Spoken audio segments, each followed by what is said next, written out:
เมื่อค่ำยามเย็นในวันนี้เสียงธรรมพระธรรมจาริกวัดสลีโสดาพระอารามหลวงอาตมาภาพพระครูปัญญาสังฆการได้มาปะพบกับท่านสาธุชนพุทธบริษัททั้งหลายที่ได้มีจิตใจใฝ่ในธรรมก็จะได้น้อมนำเอาธรรมะเป็นบรรณาการมาฝากมาปันเพื่อเป็นมังคละมงคลให้กับญาติโยมทั้งหลายวันนี้จะได้เอาพระธรรมเทศนาในเรื่องหอยให้ซึ่งเป็นธรรมชาดกที่ได้กล่าวถึงเรื่องในสมัยอดีตการที่มีเมืองแห่งหนึ่งชื่อว่าสุวรรณภูมิมาเป็นเมืองหนึ่งซึ่งมีเศรษฐีสองสามีภรรยาคู่หนึ่งอาศัยอยู่ในเมืองนั้นฝ่ายภรรยาเป็นคนที่ชอบกินแกงหอยเป็นประจำก็จึงมักออกไปกลางต้งกลางนาเพื่อหาหอยมาทำอาหารบ่ได้ขาดกาลครั้งนั้นพระโพธิสัตว์เจ้าได้เสวยพระเจ้าเป็นใจยากจนมีอาชีพตัดหลัวตัดฟืนมาขายเลี้ยงชีวิตอยู่มาวันหนึ่งชายตุกตะผู้นั้นถูกงูเห่ากัดตายเมื่อสิ้นชีวิตแล้ววิญญาณของพระโพธิสัตว์ก็จึงมาปฏิสนธิในครรภ์ของนางผู้ที่ชอบกินหอยนั้นภายหลังจากตั้งครรภ์ตั้งท้องแล้วนางเศรษฐีได้ออกไปกลางต้งกลางนาไปจับหอยมาขังไว้ในบ้านของตนหมู่หอยตั้งหลายรู้ตัวว่าจะถูกฆ่าถูกแกงได้ทำเป็นอาหารของกินก็พากันส่งเสียงร้องร่ำให้เป็นที่น่าเวทนาเมื่อนางเศรษฐีได้ยินเสียงหอยให้ร้องร่ำให้ก็มีความรู้สึกผิดชอบชั่วดี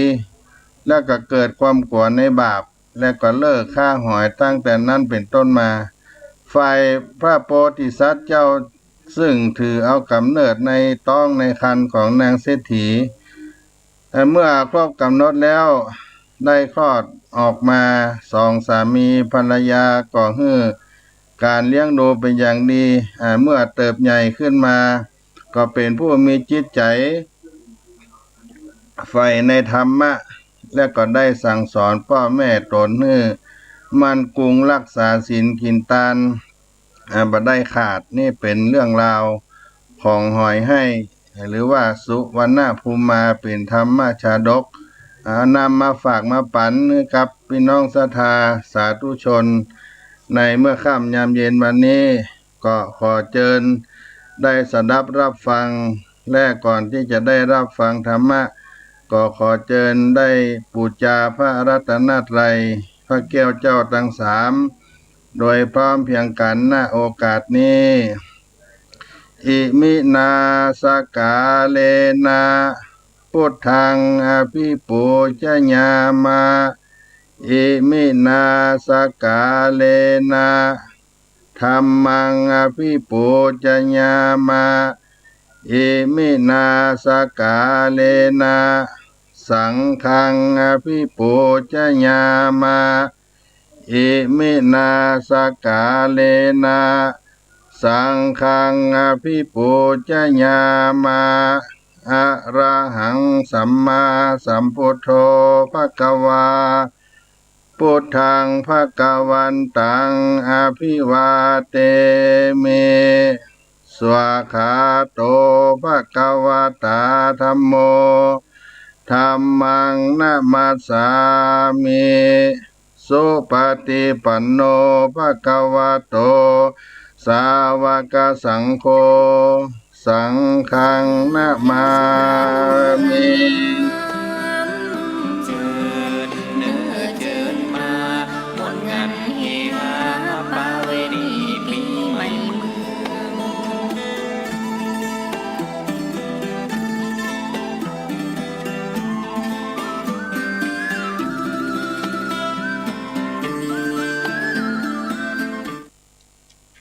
นะโมตัสสะภะคะวะโตอะระหะโตสัมมาสัมพุทธัสสะ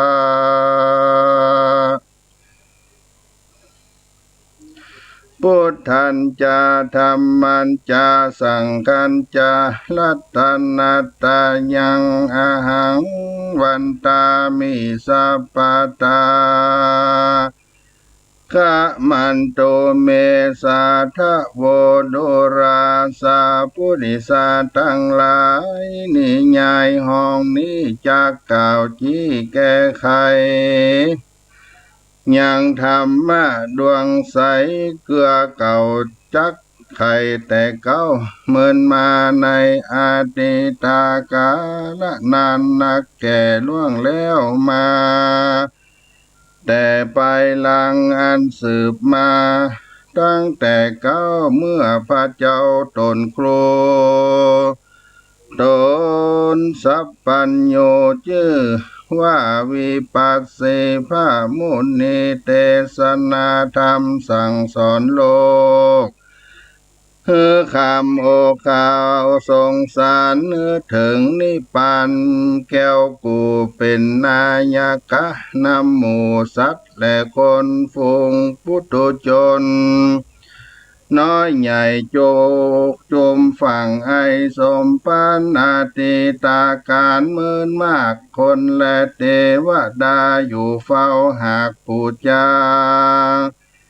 ต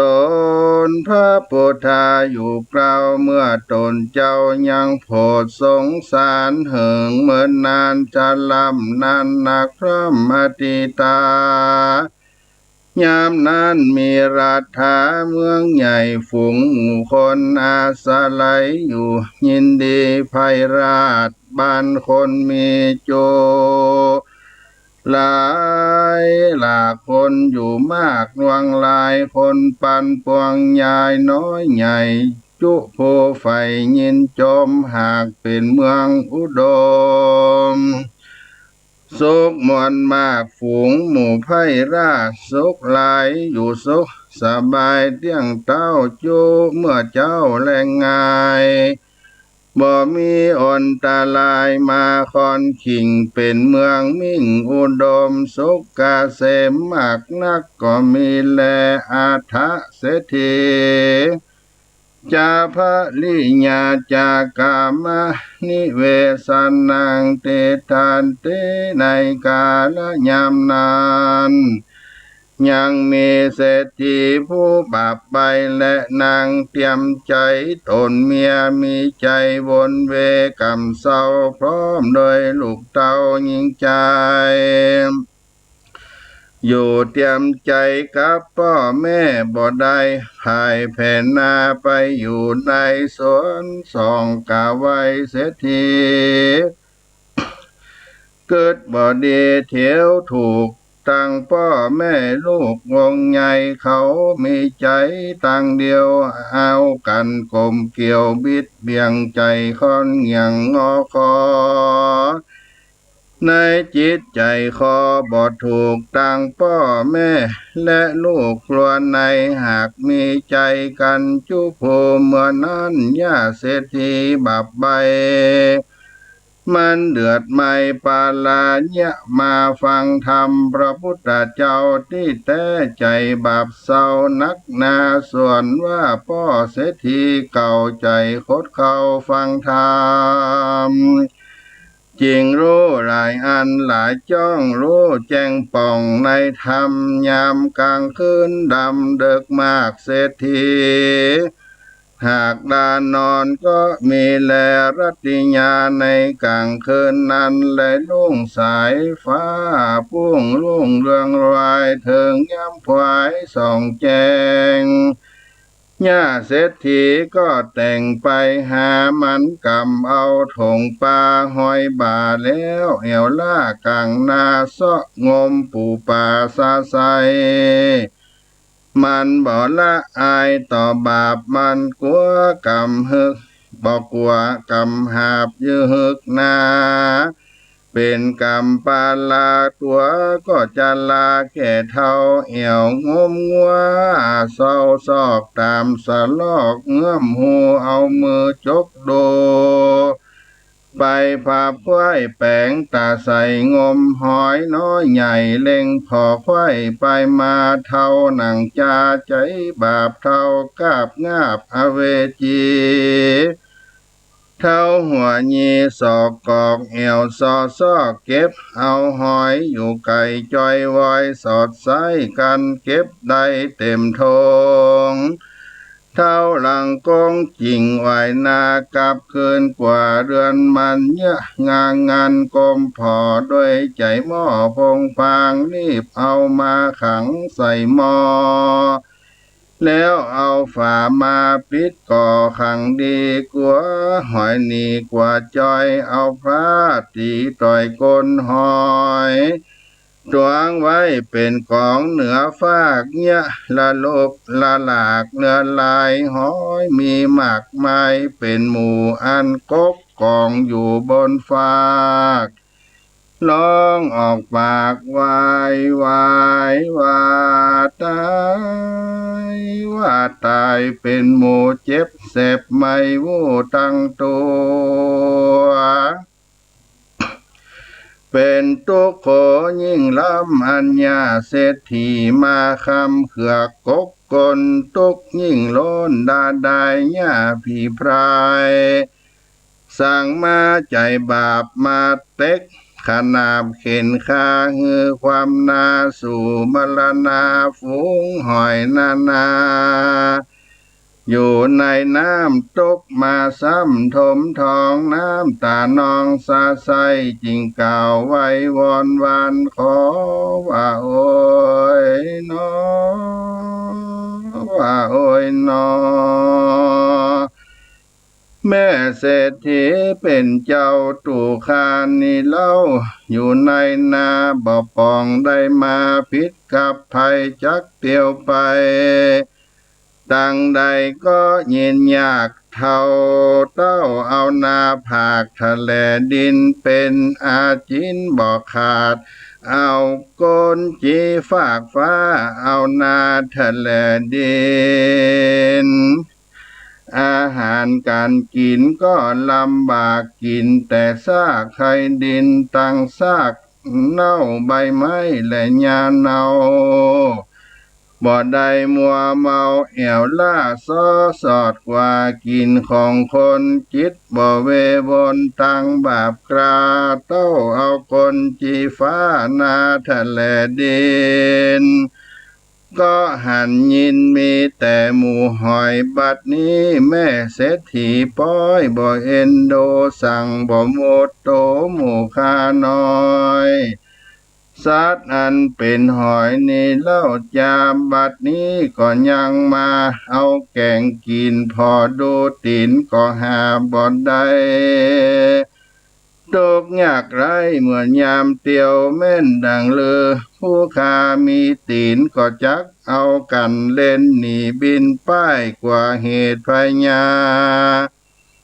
ล่ามาเติงเทิงต้นตูคาอาสาไหลอยู่ในน้ำในนาก่อนเหี่ยวว่าจื่นบันใจบ่ได้ไปเกิดขวางบ่เติกหนทางเตียวไตแห่งคนยิงใจใดโลกใดบาดนี้แม่เศรษฐีป้อยมีใจละหัดมากำจัดโศกโคของกินลำในโลกโลกาก็มากนา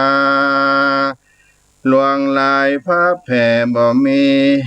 ใจมีแต่หมู่หอยฝูงจาดด้วยคนจีฟ้าเอาเกล็ดนาเตียวดินหา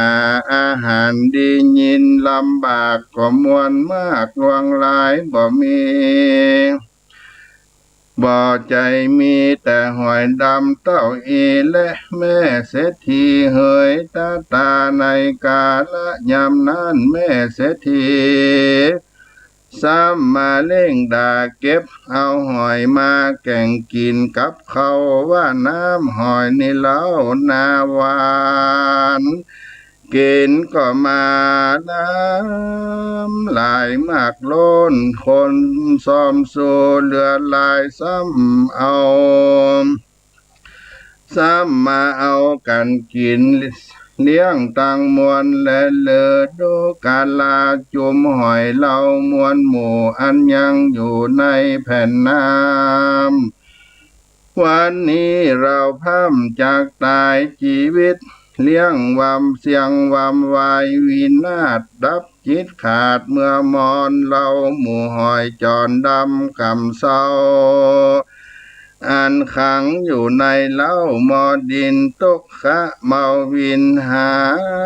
ยม่วนชีวิตด่วนมรณังตายในวันนี้แลนอเมื่อนั้นย่าเศรษฐีเนี่ยพอดีละลกเนี่ยกกกากเอาหอยมากมาแกง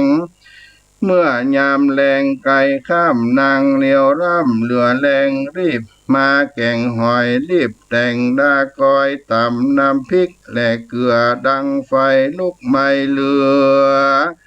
เปลวไฟเหลืองเอาหมอดินแก่งขึ้นตั้งโซนหลัวเขาเอาไฟแรงเปลวไฟแดงลุกไหม้น้ำหม้อแกงไว้ดาเดือดละล้านเดือดโดยเปลวไฟควักพริกใส่นั่งลงหม้อเอาปากกนต่อควันเก่าเปลวไฟแรงเอาไม้น้ำเดือดล้านตันใจยามเมื่อนั้นนางยกเอาหอยซัดลงลอยในหม้อใหญ่ฝูงหอยก็ร้องล่ำให้วอนขอกระโดดละแม่เศรษฐีตัวนี้นาสังมาเจ็บปวดสั่งดาลวดติงตายขอแม่นายเป็นเจ้าจุ้งไว้ชีวิตลูกเต้าหมู่ข้าพ่องแดดเตอส่วนยาเศรษฐีมันบ่ฟังกำยกเอาหอยตกตำลงหม้อแกงน้ำร้อนแรงเดือดสวนการแกงสุกแล้วก็แต่งหางยกมาตำแล้วก็เรียกหัวคำมาสู่ร้องเอาหมูลูกเต้ากูยิงใจมานั่งยายแวดล้อมตังพ่อแม่ลูกอยู่พร้อมกันกินหมูเขาหักมายินกินลำวันใจมากกล่าวอดอ่อนโอออกปากจากกันว่าหอยนี่ลำแต่เล่าวันพวกเจ้าคาบงายจริงเนี่ยคงควายแกงกินแถมเตินแม่เฮยว่าอันแลยามนั้นเศรษฐีและลูกเต่ากินข้าวอิ่มแล้วก็มาจะเจ้าอวดโอจากันเสียงม่วนนั้นตัวห้องเป็นกำปากแต่งตองเดียวกันโอจาหลายนั้นทวนทีแต่งอุบานดีหลายล้ำถึงยังค่ำกำคืนแม่นางเศรษฐีก็เนี่ยแปลงตัวดีอ่อนนบมาคบยำอ่อนน้อมใจจื่นน้อมศรัทธาไว้พระพุทธาเป็นเจ้าแล้วจิ้งเข้าหลับนอนถึงยามอ่อนแจงมาพวกเจ้าก็ลุกมาแต่งเข้าและแกงหอยแถมแปลงเป็นอาหารแอมกินคาบง่ายลูกยิงใจและพ่อแม่อยู่เจยจอมแต่ยินบานก็เมื่อนั้นแลในกาลนั้นนางย่าเศรษฐีมีใจบอดีเถิบเท่าจิตมุดเศร้าตัณหาบ่มีใจคุณนาสัตว์สิ่งพรหมวิหารสี่ยิ่งไกลตัวใจเมามัวตั้งบาปมีจิตขนาบโกทะแก่นกลางศีลห้าศีลแปดบ่มาแฝดติดแฝงบ่ยำแยงยอบเย้ายังผู้เฒ่าแก่ตายาย ชื่อว่าได้เป็นนายเศรษฐีเขาของมีหลายโกรธใจนั่นกดเบียวเบี่ยงจิตความเหงี่ยงใจปาลามันอยู่เมืองสุวรรณภูมิมาใหญ่กว้างมีคนอยู่สร้างมากดวงลายก็มีแลนาตะตาในกาละยำนานยังมีใจผู้ยากไร้อนาถาอยู่ขามาเขตห้องพระเทศต้องบ้านนอกอยู่ในขอกหิมเวียงตุกกะโตใจตุกกะตะไรเข็นใจผู้นั้นอยู่ทุกขเวทนาบ่ขาดเอวไหลลาดหาไม่ลัวมาขายเลี้ยงชีวิตตัวบ่ขาดเป็นอาหารข้าวคาบแรงงายจุข้ามเจ้าเอวคงควายซอกินเป็นตกขินแอวเดียวจรเป็นนิรันดรไปจะใจถึงยามแจ้งควายมาแล้วก็กาดแก้วเข้าไปสู่ในป่าแอวลอดล่าหาลัวเป็นอันทุกข์โคลำบากเต้าว่าใจนั่นบ่ภาคจากศีลธรรมปัญจศีลังศีลห้าเส้นบ่หลีกเว้นอยู่รักษายังมีในกาละวันหนึ่งใสเจ้าแก่นไทยใจผ่านเข้าสู่ดงดานห้วยใหญ่ก็ไปพบใส่งูเห่าความโศกเศร้าปาลาก็มาจนใส่งูเห่าตัวใหญ่หิงสาก็โตสาโขดเขียวมาซกกาบเดียวตนใจเจ็บปวดหลายดินสันกลางดงตันป่ากว้างบ่มีคนใดมาปะหันใส่เจ้าปิดลายงูเห่ามีลายตุกขตะใจหนุ่มเนาจิ้งลวดเข้าสู่มรณาดับขันธามวยมอดดับจิตถอดเป็นผีเป็นแต่กรรมเวรมีไปหลังได้คืนปังมาครอบมาเลยองค์ตอบเฮือตายในกลางดงไพรปากกวางกลางเถื่อนจ้างดงดอนโดยจิตอาวรณ์แห่งเจ้าจิงเข้าวิญญาณเข้าปฏิสนธิกำเนิดมาบังเกิดในต้องย่าเศรษฐีได้45 วันดีมาควายย่าเศรษฐีก็ต้องใหญ่ปามานเอากุมารหน่อน้อยนางจิ้งก้อยยกป่าตะตีนแอวแสวงหากินเตียวต้องไปลอดแผ่วห้องกลางนาเสาะแสวงหาหอยแถมเล่ายามเมื่อนางเล่าเก็บหอยได้ยินเสียงวอยวอยในท้องเป็นเสียงร้องจากต้องแห่งนางเสียงนั้นครางแหบให้ฟังแต่ใสกับหูก็ดูมาจากต้องนางจิงซ้ำเงียงหูดักฟังทวนทีก็ได้ยินดังมาแต่ในปุ่มนางก็มีแลในเมื่อนางเศรษฐีได้ยินเสียงให้แห่งเด็กน้อยในต้องปามานางก็ยินสังกาใจบ่น้อยนางจิงก้อยไหวนาขึ้นมาสู่ข่าวว่าเรือนแห่งห้องส่วนเสียงลูกให้ในต้องก็ลวดดักเสียนางย่าเศรษฐี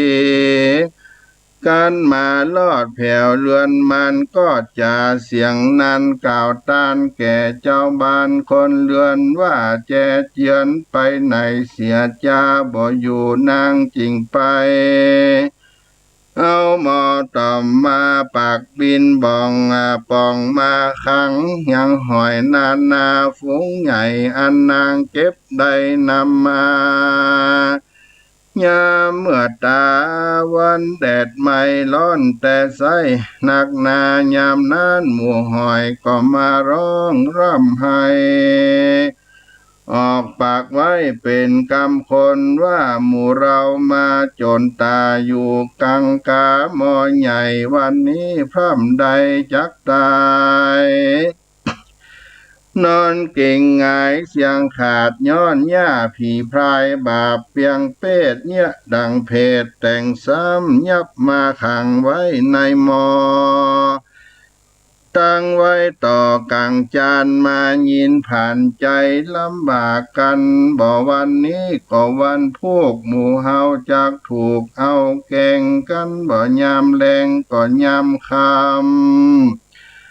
หมู่หอยดำกำลวงหลายทุกขะวำวายถนัดเปิ้นจักมากำจัดแกงกินตุกเมาวินลำบากกาละแห่แต่วันนี้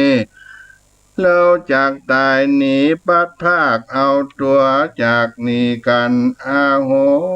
วัตตาโอยนอจงเอากันอยู่ก่อนเตอเนอป้อพิตามารดาพ่อแม่จุงเอากันดักอยู่ในดินอย่าเฮือคนยับเอาไปกินแกงแค่แกงอ่อมตั้งตู่คามนี่ย่อมติงตายอาโหว่าโอ้ยนอหมู่ข้านี่นอจะได้ปัดภาคตายเสียจากลูกเต้าวงใหญ่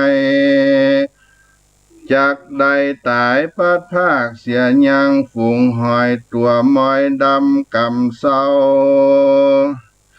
ละเสียจากเงาผัวแปงเปิ้นจักมาแกงกินลำซาอ่อมตุกในหมอในวันนี้ตู่จักใดปัดพรากเสียจากที่อยู่กลางนาจักใดตายจากภริยาเมียมิ่งตู่คานี้ถูกเคาะลายยิ่งมาจนว่าโอ้ยน้อ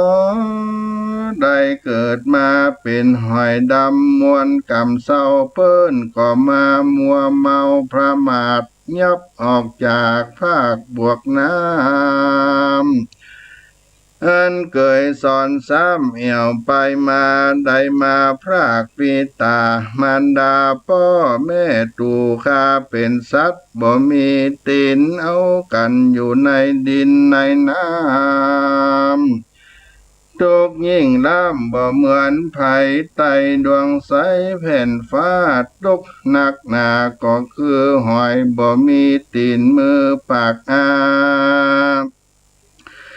จักเดียวกว่าไปมาก็เอานาทะเลดินก็หากไปไก่เย็นลำบากทุกไร้ลาดกว่าเปิ้นตั้งมวลในสากลโลกไตทุกยากไร้อนาถาสเป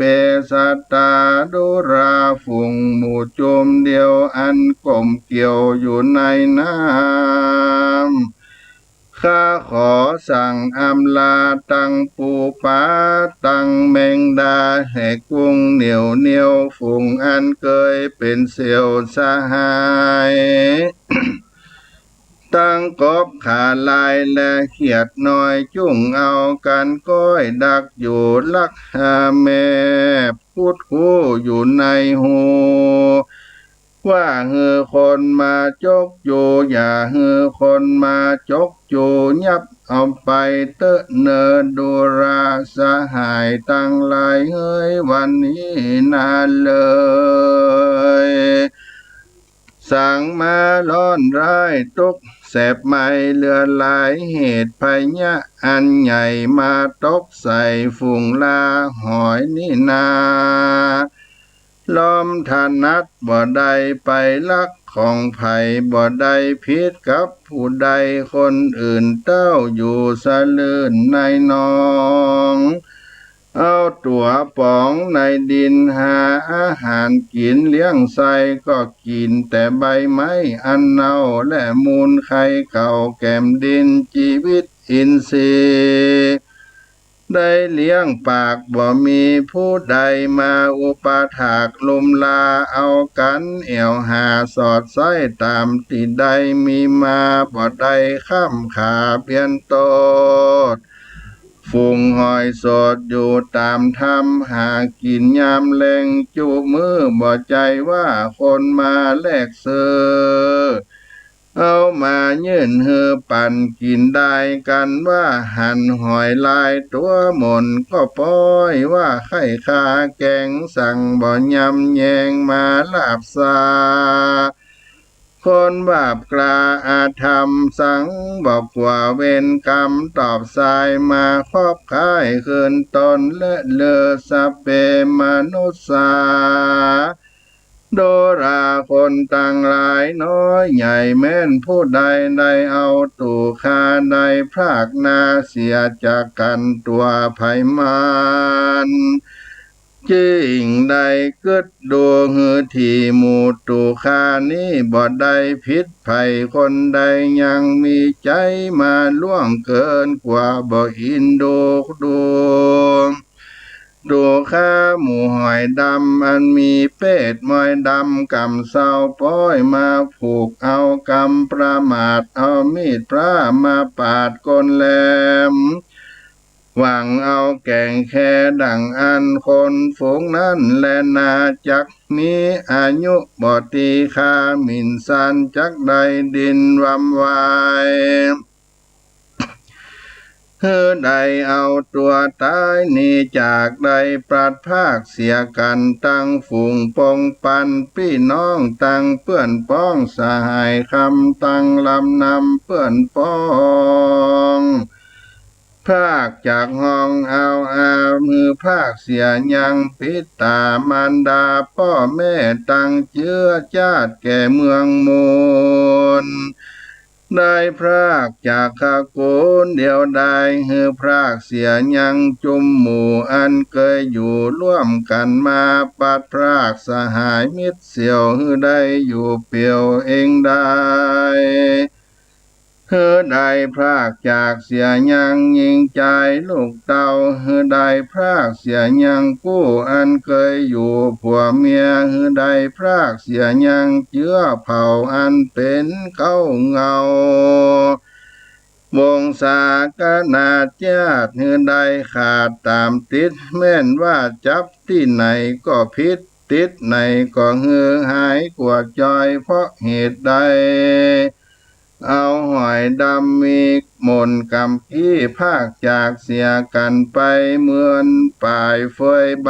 กิ่งไม้อันถมใหญ่มาปัดไว้แม่นผู้ใดและใดโพดยกยอโตดหอยดำเอามือตำปล่อยไปขอฮือใดโป้นโศกสปะโลกโรกาอย่าเฮือมีพยามาตกต้องในแห่งห้องสันดานเวทนาอย่ามาปานติดแปดของฮือใดมีพี่น้องวงศามีสุขนานามากลวงลายมีลูกยิงใจสืบเชื้อก็จุ้งอาเคือลักแบ่งกันเฮือมีผิวพรรณขาวผ่องวันนาผ่องงามดีอายุมีหลายเตี้ยงมันอย่าด่วนสันปันตายอยู่สุขสบายเตอะเจ้าได้อยู่กับนอนเนาพ่อแม่อย่าได้แผ่นาไปไหนก็มีใจหุ่มห่อลักแปงพ่อแม่วงใหญ่ติดตามไปอย่าได้ขาดอย่าได้ปราดภาคนี้ไกลจุงมีใจญาโจกลาบอยู่สุภาพต่อเต้าเถิงเกี่ยวเผ่าวงศารักร้อยเต้าเครือสายใดอยู่สุขสบายจูเมื่อผู้กันลาผู้ใดได้โพดเอาเชื้อโสดหอยดำกำกี ไปอยู่ที่ดีจื่นบานใจเงินคำไหลมาต่อหน้าสมดังกำคาหากปันวรากรรมปอนในเมื่อหอยวิงวอนร่ำไห้อยู่ยะย้ายในหมอกที่กลางหอเรือนจานเสียงบันดาลตัวห้องพับแผ่นต้องเรือนเศรษฐีเสียงดังมีเรือนจานหอยก็มาร้องล่ำให้ควันครังโดยเสียงอืดอันดังส่วนญาเศรษฐีได้ฟังยินหลากก็จริงออกปากตานเจียนจาซึ่งสายธิดาลูกเดาว่าหอยกำเศร้าลวงลายปากันร้องล่ำให้แ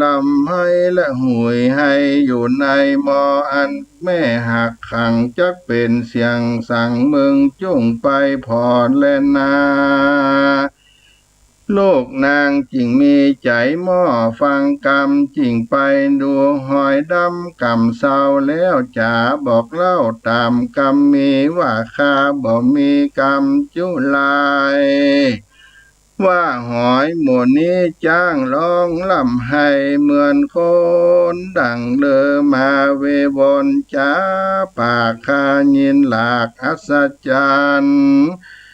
ยามนั้นนางลูกมันก็ไข้หัวเป็นเสียหนัวคาขากแล้วก็พรากจากหันขึ้นมาตะตากันเลในกาละยามนั้นยังมีนกจอกเรือนตัวหนึ่งอันจับอยู่ที่ก่อนได้เสียงวินวอนร้องร่ำให้ร้องร่ำให้วอนร่ำให้หอยแห่งใดเสียงมันนั้นแลมันก็บินไปไกลก่าวแก่สองเท่าเสียทีพ่อแม่โลกว่าใจแต่ถูกบ่เป็นเสียงสัตตะสำเนียงแหบให้วอนจะใจงอยงอยว่าเป็นเสียงหอยล่ำไห้และวันและใดสามคราวันนี้ซ้ำมาให้เนืองนั้นให้ตั้งวันดาบฟ้องมาเก่าร้องจมดาตั้งสองลูกแม่เจ้าอย่าสั่งกาใจแดดเตือนในคณะบัดนั้นนกจอกน้อยอันจับอยู่ห้อยใจข้าก็มาจริงจาอุปมากรรมเก่าประวัติเล่าชาติไปหลังเฮือญาเศรษฐี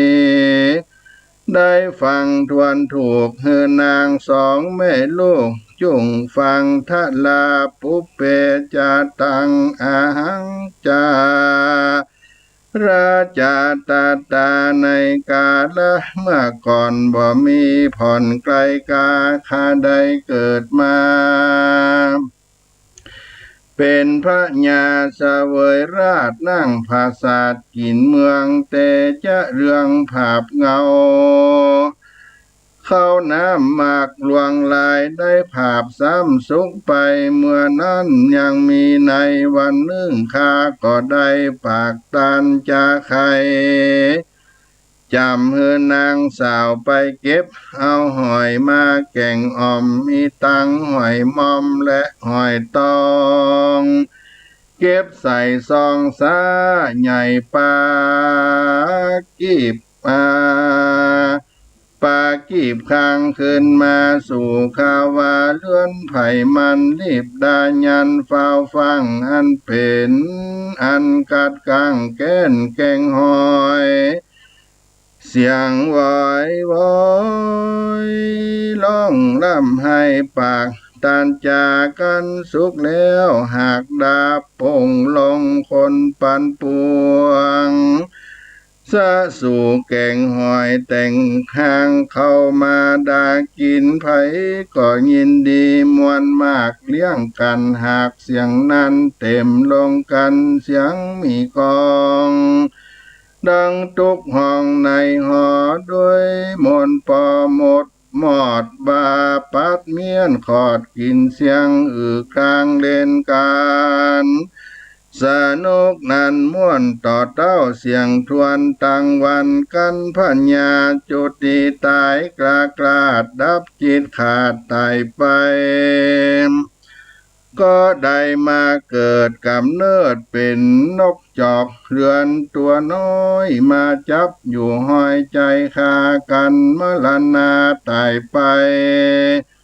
ก็ซ้ำจากใดไปตกนรกเสวยหมดหมดไม่ถ้าหลับได้เมินนานเสียงจิราการนานมากได้หาปัญจาดไกลกาก็เหตุใดเอาหอยมาแก่งอ่อมวิบากย่อมเต็มตัวก็ปูนดีกลัวแต่ใส่วิบากไล่ตัวยตันว่าอันแลนนายามนั้นย่าเศรษฐีผู้เฒ่าจริงจ่าซึ่งลูกเต่ายิงเดียวว่าดูราสมเสลียวเฮ้ยหน่อยนาดเจ้าจุงไปบอกกับพ่อปิตาไข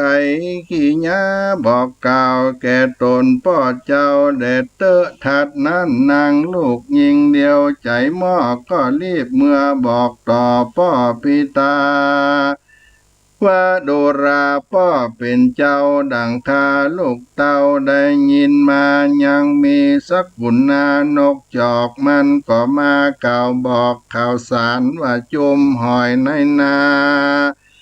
อันขังอยู่ในมอได้ร้องร่ำให้ต่อเป็นกำฝูงหอยดำดังมีนันเนืองมีกอง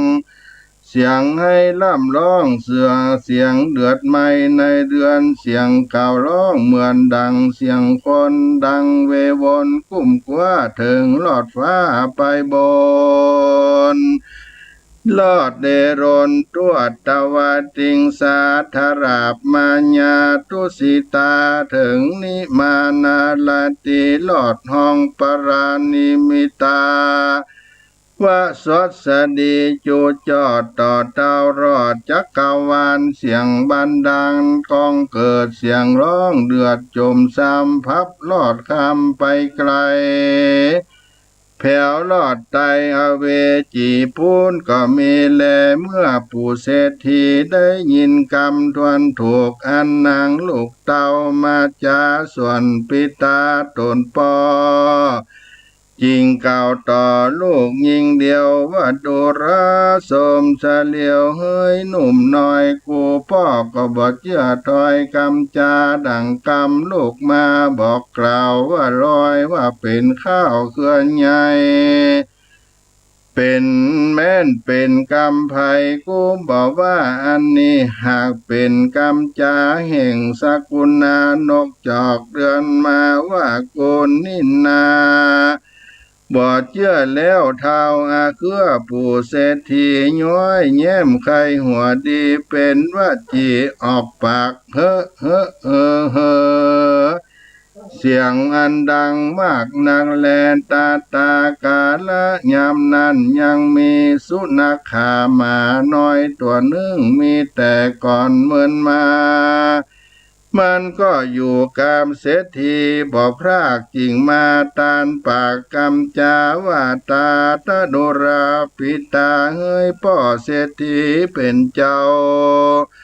ข้านี้ป้อยได้ยินมาว่าฟูงสัตตาหอยดำกำเศร้าร้องให้อดเอาเสียงครางปางเมื่อข้าได้เกิดมาเป็นนกยางก็ได้สับกาบเอาหอยมากินเป็นอาจินบ่ขาดการขาดตายจากอันเป็นนกยางก็ได้เอาจิตวางไปเกิดในนรกเดือดอเวจีเสวยวิบากมีเมินนานเสียงจิลาการเมินมากได้500ชาติเป็นทันล้านและนานยามนั้นปู่เศรษฐี ฟังเย็นหลากก็มาตกใจมากเย็นกว่าทวนหนังหัวปองกว่ามากตามกรรมมาหักมาบอกจาเศรษฐีก็มาสร้างพลาบุญกะดำโนนไปบอกขาดศีลห้าศีลแปดหากเตอแปงจริงคบยำแยงผู้เฒ่าผู้แก่บ่หลีกแว่ไปไหนจิตเหลื่อมใสติดต่อตามบาทคอในธรรมใดคบยำข้ามเจ้าลวดเอาหอยดำกำเศร้าอันขังอยู่ในมอในเรือนลวดเอาไปถอกใส่คืนน้ำปล่อยเสียจุตัวสัตเศรษฐีก็พร่ำยินดีมากแลนาอัปปลาพังเกตั้งแต่นั้นไปนานนั้นเล่าผู้เฒ่าเศรษฐีก็แป่งใจดีจมมากจำศีลภาวนาหยาดน้ำหมายตานุติสะการนาบุญ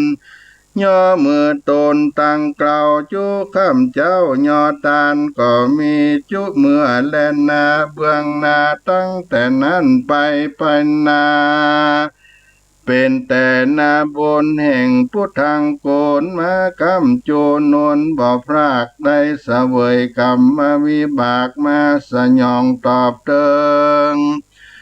ถึงตัวดังอันในคณะยามนั้นอายุเศรษฐีได้45 ปีเติงมาเจ้าก็ไปจำศีลภาวนาจูเมื่อโดยใจเชื่อกองบนกะตำโนนไปบอกขาดยามนั้นยังมีตุกตาผู้หนึ่งมันเตียวเหี่ยวขอกินข้าวตั้งผ้านุ่งห่อขวใบพระยาก็ตันไปโจนยังตั้งผ้านุ่งเครื่องลายอันตั้งข้าวน้ำปัจจัยโจสิ่งตุกตะได้รับทานขอกิ่งของทานอันยิ่งเจ้าก็จริงลงเรือนมายามนั้นพญาก็ยุหมาเลยไล่แยกเกี่ยวใส่ใจกำพร้าทุกไม่มาถึงพานทุกมาปานลำบากถึงตนโดยกรรมเววนมีดังนี้ในเมื่อพญาตายไปแล้วก็ได้กาดแก้วเกิดมาเป็นคนกรรมนั้นมาบันดลสยองตอบได้คืนครอบถึงตนจริงเกิดมาเป็นคนต่ำยอบเพราะกรรมมาวิบากมาตอบเลยตานจริงได้ผ่านมาเกิดในกำเนิดทุกขตะกำพร้าบ่มีเสื้อผ้าและของกินยินมาเป็นทุกข์นักแลเมื่อพ่อแม่ตายลาจากใจทุกขตาจริงทุกข์มากเรือลายเขาของอันใดบ่มีสั่งสักสิ่งทุกข์ลำยิ่งเรือใจเจ้ามีสินใสบ่พรากบ่ฮือได้ขาดเสือตนบ่แผ่พวนเบี่ยงใจบ่ยกย้ายไกลกลายามเมื่อเขาดงนาห้วยใหญ่ก็ไปปะใส่งูเห่าซกตายแล้วก็นำจิตกลายมาเกิดในกำเนิดเศรษฐีเกิดมาชาตินี้บุญมากรรมส่งยุย่ำลวงลายจริงสุขสบายต่อเต้านั่งเป็นเจ้าแก่เงินคำก็โดยบุญกรรมอันใดรักษาศีลเป็นอาจินบ่ขาดจริงมีสัมปติมากสมไฟอ้างอยู่ในเมืองสุวรรณภูมิมาใหญ่กว้างเลือตาได้เกิดมาในชาตินี้ซ้ำมารักษาศีลภาวนาเฮือตานบ่ขาดบ่พามาดในกองธรรมอยู่ครบยำหนองน้าวต่อเต้าเท่าจันลาอยู่สั่งสอนปุตตาลูกเต้าตั้งหมู่เหล่าปัจจานาราชอยู่รักราชปิตามารดาตั้งเอาอาพี่น้องจมเพื่อนป้องมิตรสหาย บ่ฆ่าสัตว์ตายดับญาติเขาได้ลำบากดีลีอนิจจังทุกขังอนัตตานินามันบ่มันเที่ยงรู้ความอย่างไปมาอยู่เอาอัตถศีลามันเที่ยงบ่บิดเบี่ยงเสียผลเป็นกุศลส่วนบนไปนาแม้นมีกรรมบาปกล้าก็หักให้ไปกรรมอันใดเอาหอยดำไปแก่งอ่อมก็เตียนย่อมพิษธรรมยามนั้นคนต่างหลายม้วนหมู่เขาก็ตั้งอยู่ฟังธรรม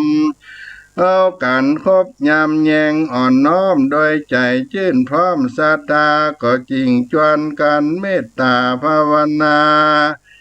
จุเวลาข้ามเจ้าตามแบบเบาแห่งโพธิสัตว์เจ้าหากสั่งสอนมาและนากันสั่งสอนคนตั้งหลายแล้วก็เข้าของเป็นตานแก่คนตั้งหลายก็มีใจบานบริสุทธิ์ดังน้ำสะอาดก็มีแลอันนี้สั่งสะตานตั้งหลายผู้กันละยิ่งใจผู้หือหมากเมียงปูยาเป็นตานมีจะลดกลิ่นปากอันหอมมือผ้าเหลืองเป็นตานมีผิวพรรณบริสุทธิ์มากนักตานเงินคำจ่อตุงและชัดเพดานกลางเมืองบุญหัวพระพุทธเจ้าก็จักได้เป็นพญาอินตาได้